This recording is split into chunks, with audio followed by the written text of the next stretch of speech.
Bear down, Chicago Bears, in what can only be described as baby steps.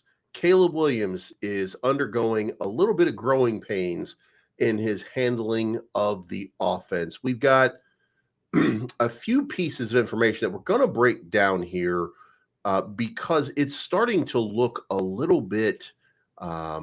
It's starting to look a little bit crazy, and it's looking a little bit scary for Caleb Williams in this offense. Now, if you like this type of content, make sure you hit the like button on the way in. We're going to be talking about this every single day. The Chicago Bears offense is struggling a little bit. They're still trying to figure out, what it is that needs to happen here to take this team to a new level. And we haven't reached that point yet. We're feeling good about what the defense has been doing so far. We're feeling okay about the receiver room. However, the offensive line has continued to struggle, and we're going to break down that some of this offensive line problem cropped its head up yesterday without Montez Sweat even being in the lineup. Now, one of the things that I will say that could mean that this is just an absolutely disruptive defense that is becoming better than the sum of its parts. Montez Sweat, Gervon Dexter have looked great and have shown out. We're going to talk about Gervon Dexter today. But it could also just be that this offensive line has too many question marks. And if that's the case, then, what do we do is going to be the question. And I can tell you what we can't do, and that's go get Connor Williams. Because is that a fix for the line? Well, it's one fix. It's one potential fix. Coleman Shelton, Ryan Bates, they're still in the lineup. Braxton Jones, still in the lineup. But the pass protection is still not there. So let's break it down. If you like this type of content, make sure that you hit the like button on the way in. So Chicago Bears rookie quarterback Caleb Williams, he's taken a lot during his first NFL training camp with hard knocks, with everything that he's going through, learning the system. There's a lot going on. Williams in the Bears passing game had some expected growing pains. It was another rough day on Wednesday for Williams and the first team offense, which included an interception by new pickup Kevin Byard.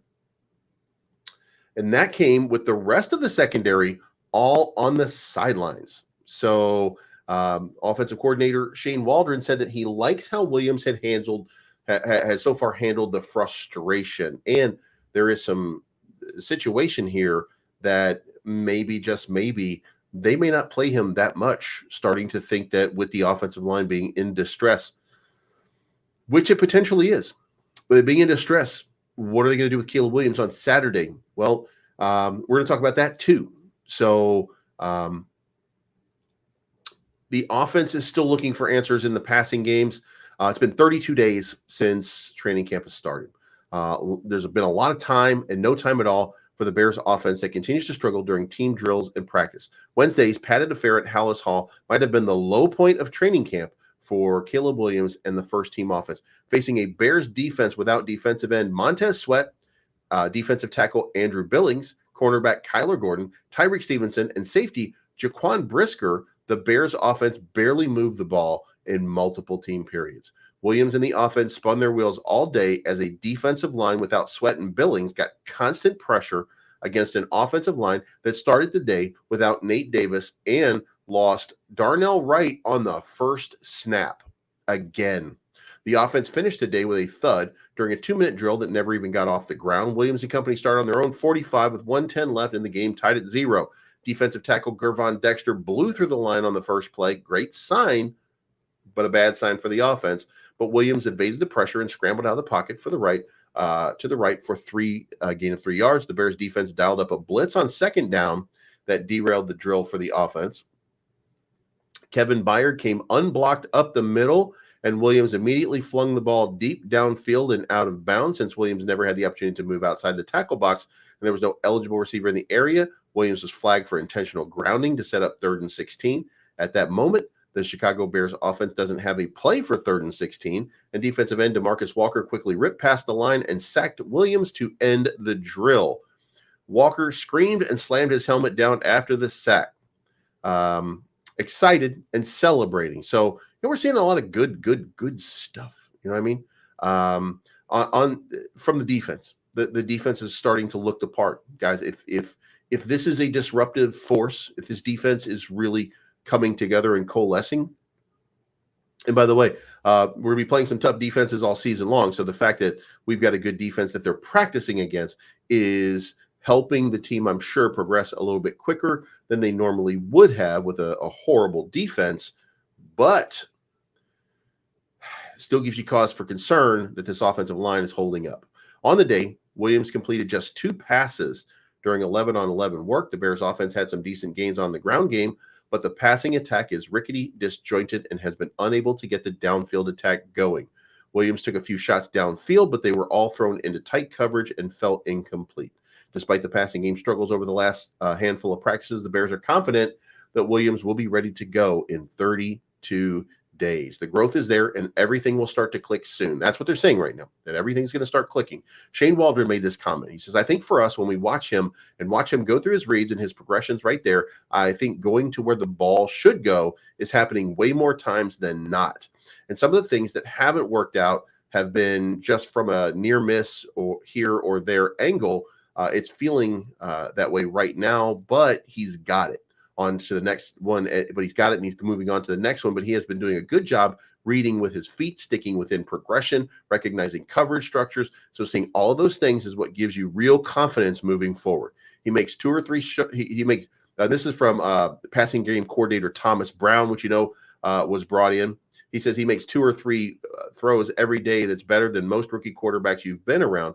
Being able to understand how to operate the offense, play on time, but also not take away from his athletic ability to move outside the pocket is going to be a big thing. He's done a really good job so far. A lot of the issues in the passing game stem from the shoddy protection in front of Williams. With Davis injured and right out of the lineup, the Bears have experimented with a different combination, which has led to poor pass protection from everyone on the unit. The Bears don't see the lack of offensive line continuity as an issue.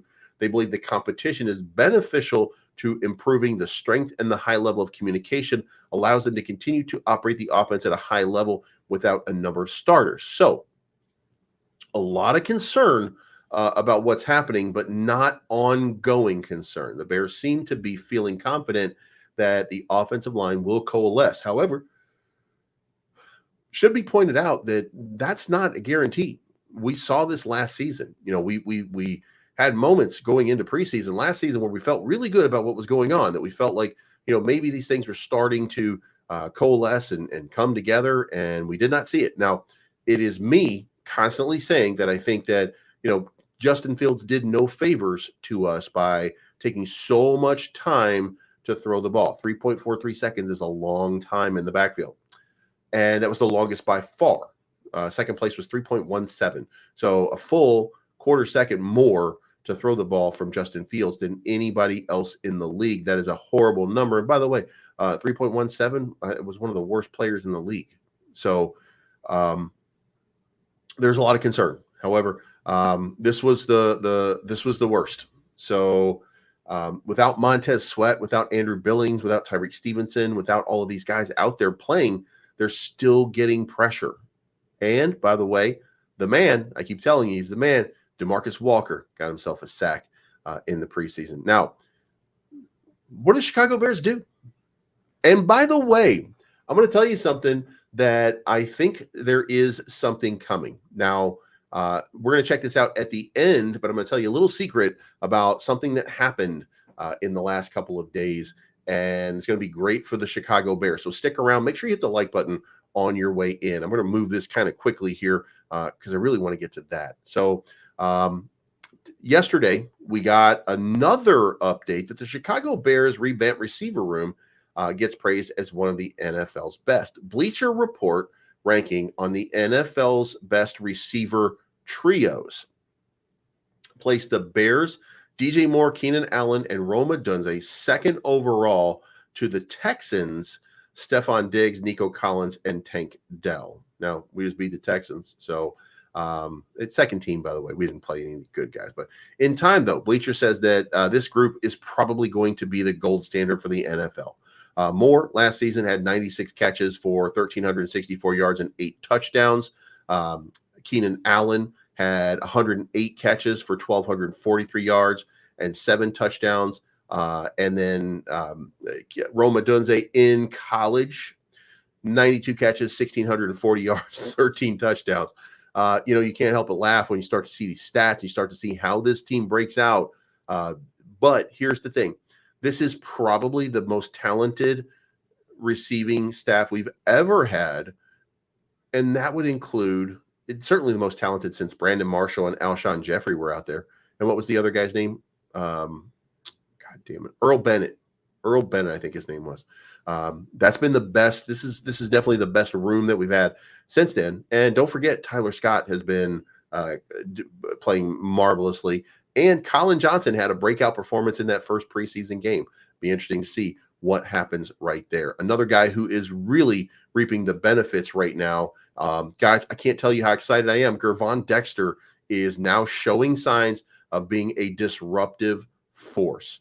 Dexter has been spotted in the backfield more often this training camp than he was last year, by far. He's picked up the slack from Montez Sweat and Andrew Billings, and he's been a noticeable disruptor in the run game and the pass game. When he dedicated himself to losing body fat this offseason and replacing it with lean muscle mass, the hope was it would help him develop into an explosive 3-tech tackle. It was unclear just how much his slimmed down frame would help, but we always talk about people coming in the best shape of their career and stuff like that. In Dexter's case, this has been an absolutely crazy moment. It's helped Dexter have a much better understanding of the defense. As he's played for one season, now he's familiar with what's going on. He's improved his body composition. He worked as a 2-gap, and he really needed to work on this. And now here we go. And this is a statement from Gervon. He says, I know what to expect. I know the playbook. I know what it's supposed to look like. And I know where I'm supposed to be when I finish the play. One of the biggest adjustments when moving from a 2-gapper to a 1-gapper is the get off. And that was one of Dexter's pain points last season. When the ball was snapped, it took a bit longer for Dexter to get off the ball or make his move into a lineman in the backfield. This camp, coaches are seeing a major improvement in this area. And he says, I talked to a lot of people and asked, what are the keys here during the offseason? Now I'm keying in on the right things, so I see something moving and I'm going. One of Dexter's assets is his size. Even when he doesn't get to the quarterback, his height and length make him an impactful player on each and every play. I can't see the quarterback at times when Dex is rushing in front of me, says TJ Edwards, because he's so big. Dexter has used that size to bat down passes at the line of scrimmage. He's been doing that in camp every single day. It feels like he's batting a couple passes down, and that's huge. That's where turnovers come. Batting down passes has come naturally to Dexter this summer, will be given his height and his arm length, but it's still something he had to learn with the Bears. In college, for me, if I didn't get a sack, then the play was over. Now it's come to my head that, okay, if I'm not there, I have to get my hands up, or if I'm going to split a rush guy and I'm at that point where I'm right in front of the quarterback, I have to have my hands up. In a defense loaded with talent, Dexter is a bit of an unknown on the defensive line, so these are good things to be hearing about him. He's understanding the technique of the game. He plays one of the most important positions on the field. This is the engine that drives the Matt Eberflus defense. He should get a good amount of push. And look, here's the thing, guys. I want to be honest with you. There's no way you can't double team Gervon Dexter without sacrificing your coverage of Montez Sweat, because they're going to be on the same side of the line. And if that's the case, then you cannot double team them both without giving up something to DeMarcus Walker or Andrew Billings. And guys, those two are adept. They are not great pass rushers, but they're solid pass rushers. This is going to be an interesting season. And here's the other part to this that we're really not even mentioning when we're talking about the starters. Austin Booker, in subbing for DeMarcus Walker, is going to give you an explosive edge presence that is going to be difficult to contain. Now, it might be that coming into this year, we don't really see the magic happen with Austin Booker in the event that he is magical. And I do think that he will be.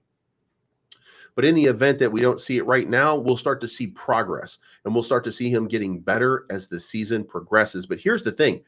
I don't think that we're going to notice it. I think that we're going to feel Austin Booker's presence very rapidly. I think that he is far more ready than what people are giving him credit for. And I think that he's going to be a disruptive force, and we're going to see it this year. And I don't think there's any stopping it in the league. I maintain my confidence. And by the way, the fact that Matt Eberflus and Shane Waldron are confident that the offensive line will be together to start this season, I don't know. I disagree with that, because Matt Eberflus told us the same thing last year. He said that everything will be fine.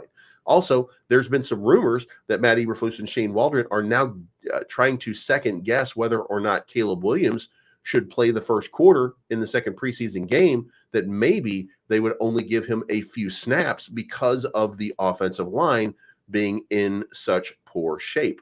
But guys, you've got to get out here and you've got to play the game, and you've got to play it at real speed. You have to do the things that you may not want to do, and going out there and risking the biscuit, if you will, in a preseason game.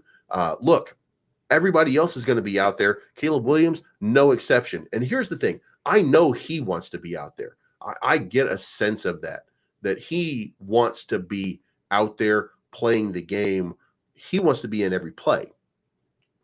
And he doesn't like sitting on the sidelines for anything. I can see that in him, and I get that already. But he's not the coach. And look, I told you guys before, I don't think Matt Eberflus is going to make these fumbles again. I don't think he's going to make these mistakes again. I think last season he learned. And right now, this erring on the side of caution thing. And look, I'm saying let the man play. Let Caleb Williams get in there. Let him take his licks. Let him learn a little bit about this game. But I'm going to feel like a big asshole if he goes out there and gets injured in preseason. I mean, that's the problem that you have. But here's the thing. Caleb Williams played every game for a long time. He's pretty durable. He's also good at evading the rush. He's also a talented guy. Okay. Now, Crimson is asking a very good question. He says, why do you think he learned? I think he learned because here's what happened last season. This team was not ready to compete, and it was because he did not have his team ready to compete. That's not the players. When you come into your first 4 games of the season and you do not look sharp and you don't look ready to play, that is the coach. That's the coaching staff.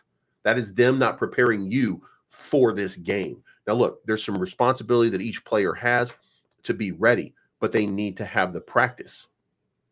And look, I can't debate every single question here. Did he learn from 2022? No, because we're not in the same situation. We're not in the same situation. There's only so much that you can do. There really is only so much that you can do, even as a coach. And this team is vastly different than the team in 2022. Now, I think the team in 2023 was better than we gave them credit for by the end of the year. They finished 7-10. They lost their first 4 games. After they lost their first 4 games, I mean, you go back and you look, they went 7-6 in the remaining games. So they were at least a mid team.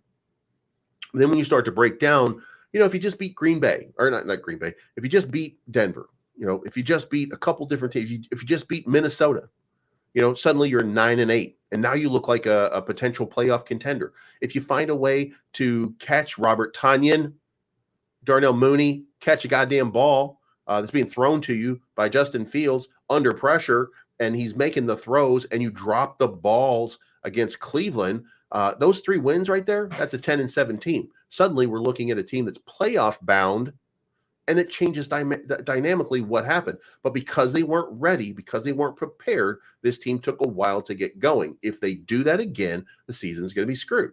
And by the way, there's a lot of people that will tell you it's not how you start, it's how you finish. Well, if you don't start strong, you don't get a chance to finish strong, because it won't matter, because you will have played yourself out of the playoffs, because this game doesn't get easier as the season progresses. So it is my belief here that Matt Eberflus understands this, and I think that in his mind, he'll make the right call. And I think we'll see Caleb Williams We'll see him at least in the first quarter. And you know what? I would be happy. I'd be fine if Caleb Williams only had one drive. That's enough practice for me to say, okay, he's got it. If he gets 2 drives, great. If he gets 3 in the first quarter, awesome. But I don't think that, like if he gets at least 1, then I'm going to feel good about the decision making of Matt Eberflus. Let the kids play. Let them get out here. Don't do this. I think the offense and defense of both the starters only played 13 total snaps last preseason. That's ridiculous. That's just absolute nonsense. And I know you want to see what you got on the rest of the roster. I understand your philosophy, but I hope that and I think that he does, but I hope that Matt Eberflus realizes you were wrong. You were wrong in what you were thinking and what you were doing. So I hope there was a lesson to be learned there, and I hope that lesson did get learned, because it's going to look real bad otherwise. Now, let me give you a prediction here, and I'm not going to break it down. We'll break it down tomorrow a little bit, but I'm going to tell you right now, I think this is going to end up as 31-17, that the Bears are going to come out. I think they're going to look a lot stronger than what we think. Josh Allen won't be in that game for very long, and I think that this defense has been waiting. I think they've been waiting for this moment, okay? I think you're going against one of the best quarterbacks in the league right now, and I think they have that they have fire in their eyes. I think we're going to see the Chicago Bears look like a real player, really good and really fast. I think this is what we're going to see from the Chicago Bears on Saturday, 31-17. Buffalo, and look, by the way, it's a preseason game. You know what I mean? It's a preseason game. Doesn't mean anything. But I think the Bears are going to start super strong. And I think these guys, everybody's competing. Everybody's always competing. But there is a certain passion that this team has kind of lacked, a certain sense of urgency that this team has kind of lacked. And you know what you saw in the first preseason game? A sense of urgency and a sense of passion to succeed. And I think that's addictive. And I think that's one of those things that you see from teams that are ready to compete. So that's it. And by the way, there was an announcement that the Bills will play their starters in the first quarter. So if the Chicago Bears don't do that, again, I'm fine if they don't play the entire first quarter. Got to play that you got to play at least that first that first sequence. You got to come in, and if you go 3 and out, you better play that second sequence too. Going in there and just hiking the ball and taking a knee, if you will, not moving the ball, that's not going to help. Not at all. Now, to close this out, there's one more thing that I wanted to say. And in order to do this, I'm going to have to show you, and hopefully it's been updated, because you should be super excited here. I'm not telling you what to be, but I'm going to show you something here that you should consider to be one of the most important things that you are going to see and know going forward. And that is this right here. In case you have not been paying attention, DJ Moore, in his new contract, his original contract has been reworked. His salary cap hit this year is only $7.2 million. What does that mean? That means that the Bears just freed up $9.5 million. That means that the Bears are going to do something. Okay. Now, what that also means is that in the top 51, here we are. This is what matters here. The Bears now have $20 million to work with. And I told you before, I think they want to take, they really would like to take $10 million into the season in case of a catastrophic sort of circumstance. Sure. Right. Well, here's what's happening. And we'll talk about this more tomorrow. Matthew Judon from the Patriots, very unhappy. There could be a move imminent that might be happening here. But let's go look at, here's the free agents. These are the 2024 free agents with the status of available. And we're going to be looking at offensive line. So what we have out here right now is David Bakhtiari, DJ Humphries, Corey Linsley, Charles Leno. We know we're not getting Charles Leno, right? Corey Linsley is a center, however, could be available as a shore up. Again, this is not to disrespect Ryan Bates or Coleman Shelton, but there is some opportunity here. There's also if you just I don't know what the weak position is that we're going to be looking at. I want to say the tackles, I think they like where Braxton Jones is. I think they think he's competing. Darnell Wright, I think the same thing. I think they're kind of comfortable with their backups and they think they're going to work their way into it. But here's the thing. Going into this, I think the center position has been the one that they needed to do something about. And somehow or another, I think it's done. I think that either Ryan Bates, Coleman Shelton, or Doug Kramer is probably that guy. Now we have to focus on the guard position. So coming down here, if you don't take Corey Lindsey, also 33 years old, so he's only got so much time, but you got Mark Glowinski, 32, who's available without trades, by the way, because there's still some trades that might need to be worked out. And there could be a long-term contract being signed by Keenan Allen. That might be why they freed up that money. That might be the reason. So I don't know for sure. But you got Phillip Haynes out here. You've got Vital out here. You've got Matt Filer. So there are some pieces that you can pop into place here for some people that might just be. And by the way, you can't take Dwayne Brown. I think that's too much. I think 40-year-old. I'm not sure that's going to be that's not going to be the guy that takes you to that next level. So there are some people that are available that are out here right now. And while we're at it, just in case, let's look at the edge rushers, Yannick Ngakoue. And look, I don't think they're signing Yannick Ngakoue to $10 million in the event that he comes back. I don't think that that's on the table. I think you can't pay more than $4 million, maybe $5 million for Yannick Ngakoue. But if you do that, again, you could add a body into the rotation. You can add it into the rotation, and that's about it. But going back here, there's only so many options. And by the way, it should be noted that 32, 31, 33, 33, 39, 32. Some of these guys they've played themselves out of the league. They've made plenty of money over time. So, you may not have very many opportunities here. So, I don't know what they're going to do, but there's plenty of there's plenty of guys out here. And what you want, get somebody with experience. Maybe if it's a stopgap. You sign Ryan Bates for 1 year. You sign Coleman Shelton for 1 year, or maybe Ryan Bates was 3 years, 2 years, whatever it was. You signed Coleman Shelton for sure for 1 year. You got a lot of people on 1 year contracts to try to see what you can do with this line. So expect to see some kind of move here. Don't expect to see $23 million David Bakhtiari. Don't expect to see something like that. Don't expect to see DJ Humphrey. And remember, by the way, the reason that you don't expect to see this, it could be Karan Emagaji, as he's ready to start to contribute. I don't think they want to move on from the tack. I think they like Braxton Jones. They like Darnell Wright. They like Karan coming up. So I don't think there's going to be moves in the tackle position. They're going to go with what they got. You got Matty Pryor still out there. So there's still position players that are able to cover that position. And we didn't do horrible in the first game, right? So if we didn't do that, then, look at the guards. Now, first of all, Coleman Shelton, he's a player. Ryan Bates, he's a player. But if you use both of those guys at guards because Tevin Jenkins and Nate Davis just can't go, then you got to have a center. And your center right now, Doug Kramer. How good is Doug Kramer? Doug Kramer's okay.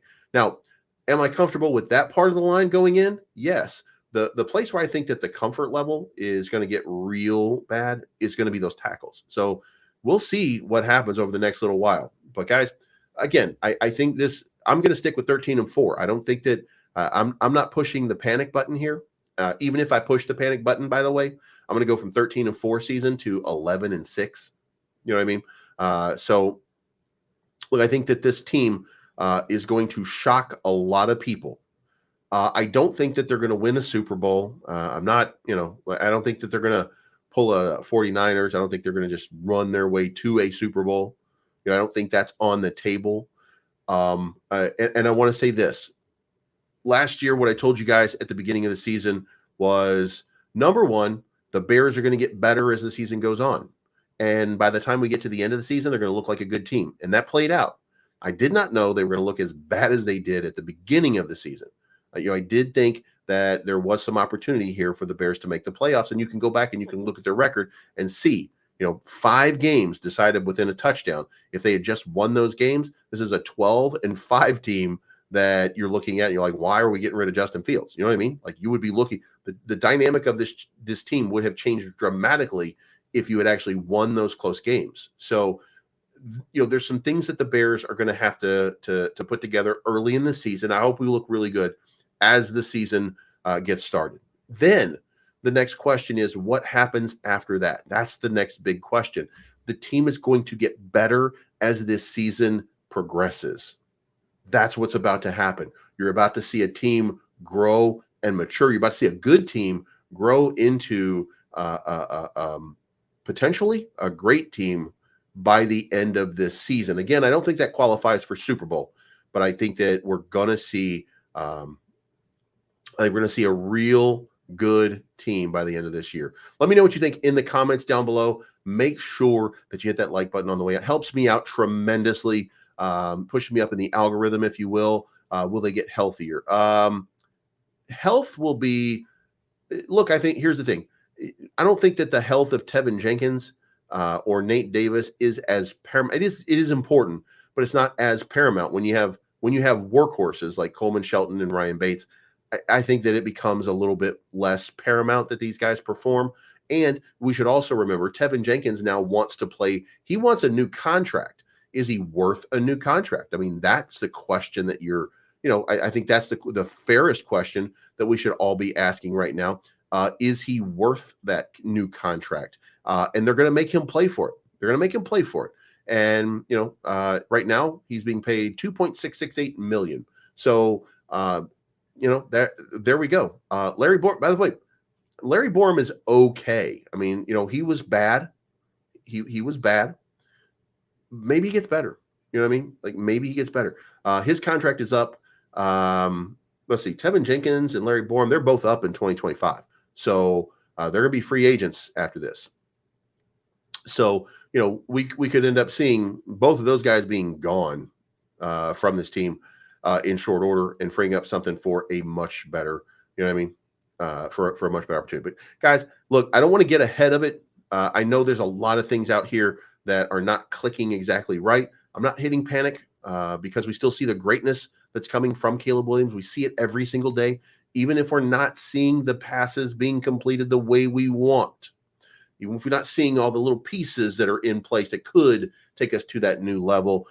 Guys, we got to trust in the team. We got to trust in this process. We got to trust in Ryan Poles. Ryan Poles has built a team that includes the number 1 overall. By the way, I still don't consider him generational, but what many people consider a generational quarterback. He brought in DJ Moore. He brought in Keenan Allen. He brought in Roma Dunze. He brought in Montez Sweat. He brought in DeAndre Swift. He brought in a lot of talented people to improve this team. I think we need to see it play out. We need to feel it. I'm going to be mad as hell if it's not 13-4, but I'm going to stick with it for right now. You let me know what you think in the comments down below. Thank you so much for tuning in. And remember to always bear down and fuck Green Bay, because don't they stink? Doesn't it smell bad in Green Bay, Wisconsin? Doesn't it smell like ass and cheese and beer? You know what I mean? Like, or is it cheesy ass beer or whatever it is? Green Bay stinks.